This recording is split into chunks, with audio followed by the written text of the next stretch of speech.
Today my book presentation is going to be on Jesse Owens, one of the most fastest runners that's in history.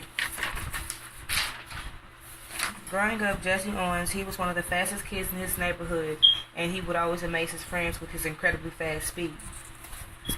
Owens, he worked on a plantation. He was picking cotton with his family, and when he was done, he would have to turn it into the slave owners. Then when he turned 12, it was time for him to get older and start doing more things. So when he turned 12, he found out that he had a love for track. He fell in love with track because that's all he would do is run and run and run the whole time, which his speed amazed his friends, but with him having the desire to run all the time, he fell in love with track. So then they moved to Cleveland, Ohio. Him and his family, they moved to Cleveland, Ohio. That's when Owens, he got a side job. He would shine shoes. He would water plants necessarily at times at the nursery when it was necessary. He would also pump gas into people's cars at the gas station. And with all this going on, he had to start school.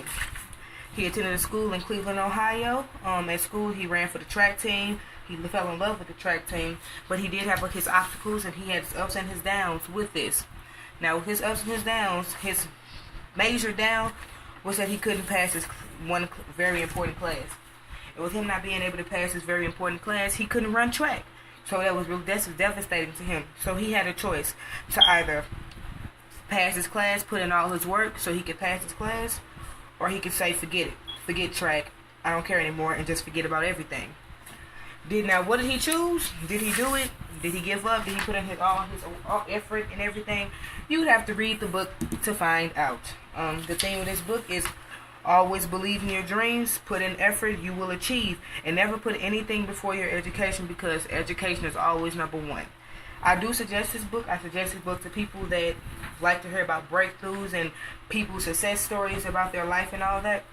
Any questions or comments, please, comment.